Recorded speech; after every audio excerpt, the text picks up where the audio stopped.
Hello বন্ধুরা, তো সন্ধ্যেবেলা আমার বাড়িতে গেস্ট এসছে। সন্ধ্যেবেলা না, বিকেল বেলা এসছে। সেই বিকেল থেকে কিচ্ছু খেতে দেইনি, শুধু বসেই রেখেছি। তো দেখো সন্ধ্যাবেলা কি কি মানে ওদেরকে দিয়েছি।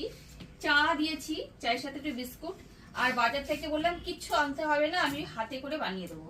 তো এখানে বানিয়েছে হচ্ছে পেঁয়াজির সাথে আছে মুড়ি আর কাঁচা লঙ্কা, আর এটা বানিয়েছে যে ভাজা কুলি।